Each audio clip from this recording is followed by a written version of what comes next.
I rise to give my wholehearted support to this measure, which I consider to be of immense importance and a landmark in the history of industrialization in the country.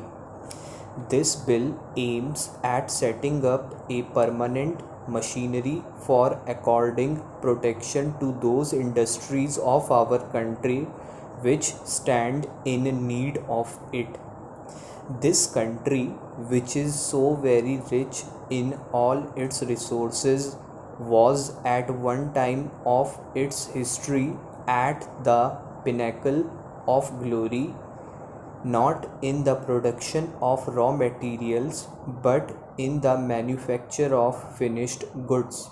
But the continuous foreign rule for centuries ruined all its industries, with the result that the country has been brought down from that height of industrial glory. For centuries, our production, though it was more or less of the cottage industry type, commanded markets throughout the world.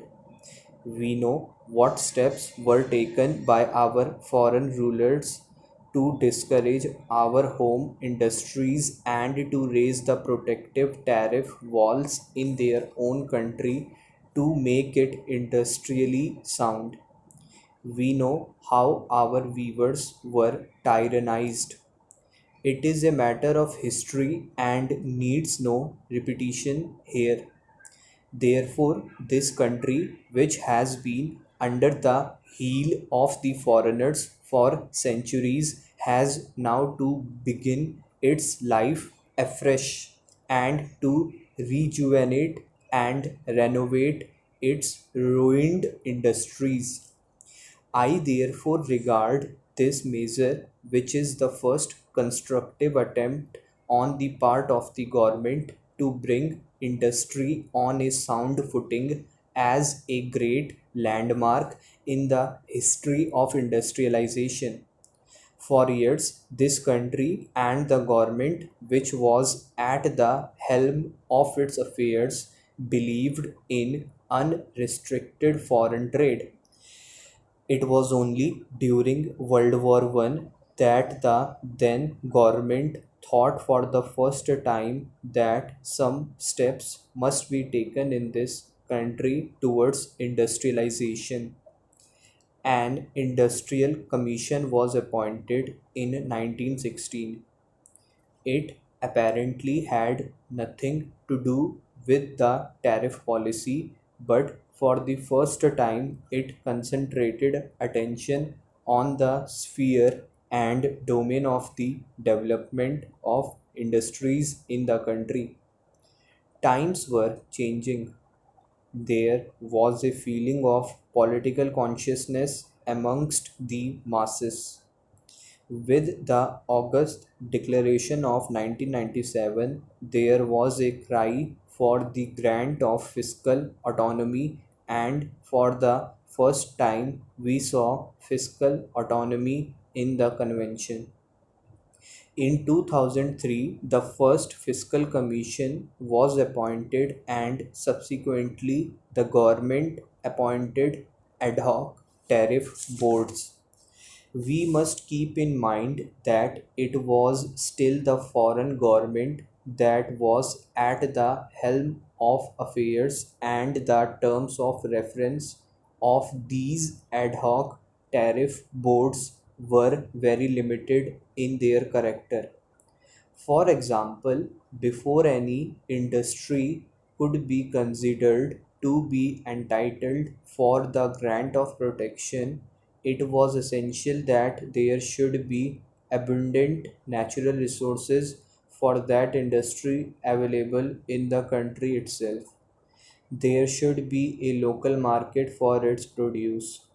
There should be real potentialities for its development, and its development at a rapid pace.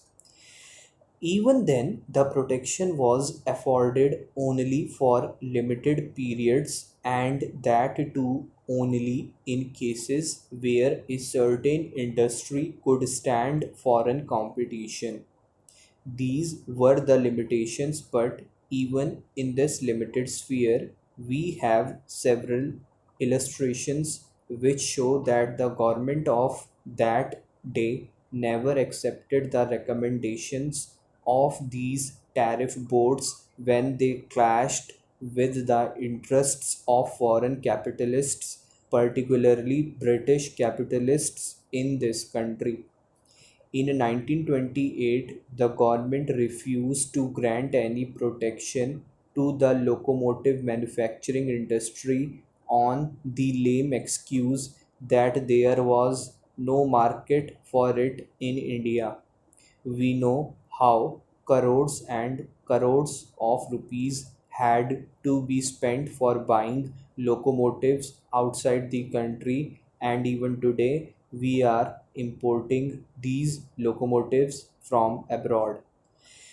Thus, we see that when these tariff boards were appointed for the first time, they functioned in a very halting and indecisive manner, and they were intended only for the protection of the interests of foreign capitalists and not for the development of indigenous industries. Then came the war. From 1939 up to 1945, the policy of the government was to maintain the protection already afforded by giving fresh lease of life to the Protective Duties Acts. It was in November 1945 that the then government appointed an interim tariff board which, with extended life, is still working, and which tariff board is sought to be replaced by the Tariff Commission envisaged in this piece of legislation. This bill incorporates very important provisions which fall into three categories. Firstly, Chapter 2 deals with the establishment of the Commission, its personnel and constitution, the qualifications of the members and the chairman, and also the terms of office and tenure of service of the members and the chairman.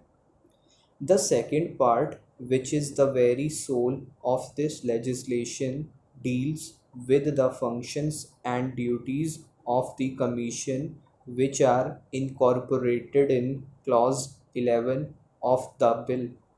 The third part of the bill is of a routine character.